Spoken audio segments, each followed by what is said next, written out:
Okay, hi guys. I thought I would make a video on all of the things that I have made for Christmas, either homemade or DIY or crafting or whatever, just so that you could have some inspo for next year and also just see some of the things that are like toned down and pretty chill, nothing super crazy. I did this all in the month of December. So definitely like last minute crafts if you're a little bit of a procrastinator like me. So I thought I would show you. And I would just like to preface by saying if you are my family or someone that you know, like someone that I know that is getting a gift from me, please keep scrolling. Do not watch this video because you will be spoiling your gift. So my mom, my aunts, my friends, please keep scrolling. You can come watch this later once you've already gotten your gift. But if you are not any of those people, you can keep watching. But if you're my family, keep scrolling. Okay, so one of the first things I made are these little pot holders or little oven mitts, not oven mitts, but you get what I mean, little hot pads. I have known how to knit for a while, but I've only done like larger blankets and things like that. So I actually learned how to like knit with some knitting needles, and this was fairly easy. It did take me a couple trial ones to make them look good. But anyway, I made these in a bunch of different colors, and yeah. So these are these. I made 2 per person, and I have a bunch of different colors. I have like white and green and red, but these ones are for my mother-in-law and she likes red, so yeah.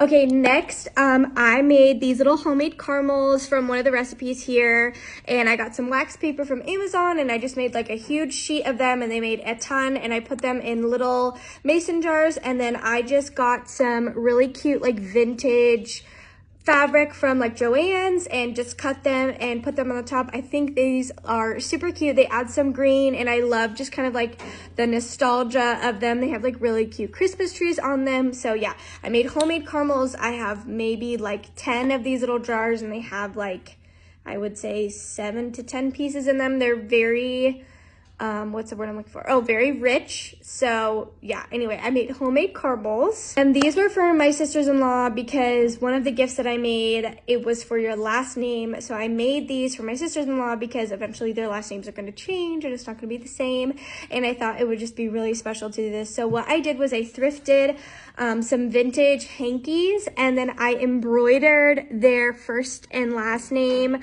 on them so that when they do get their names changed eventually, once they get married, that they would have these on a little hanky. And I just did them in pink, and they're super cute. They're just teeny tiny, and I don't know why, but I just like love a good vintage hanky. I think it's so cute. So anyway, I did this for both of my sisters-in-law who eventually will one day get married and their last name will change. So yeah, I did this, and then I did another one, and yeah. Okay, and then I made a little video about this, but I made everyone felt letter ornaments for their last name. This one is not for someone's last name, but it's my favorite one that I made. So I thought I would show it. It is so cute. It very much gives like anthropology to me, if that makes any sense. But I made these for each family as a little felt ornament with their last name, and I thought it was super cute just to add in a little basket like with everything else that I made.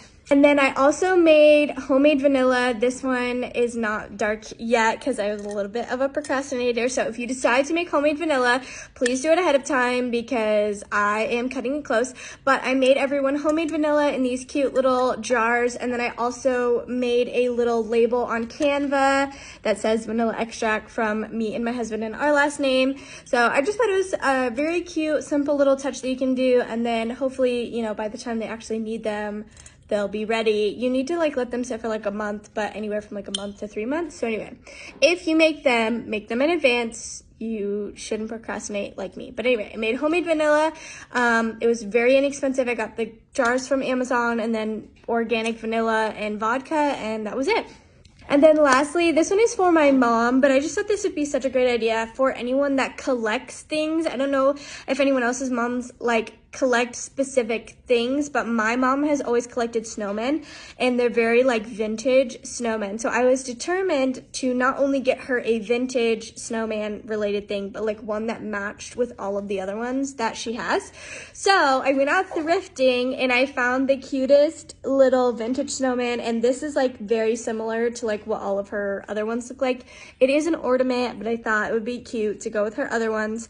So I thrifted this. It was super cheap, but I just wanted to say, like, if someone that you know collects specific things, you might be able to find like around that time, like they started collecting things, so very vintagey things that will still go with their collection. Just thought it'd be a fun idea for anyone else who has like a family member who collects gnomes or anything like that. But yeah, I thrifted this for my mom. Mom, if you're watching, you spoiled your gift. It's not my fault.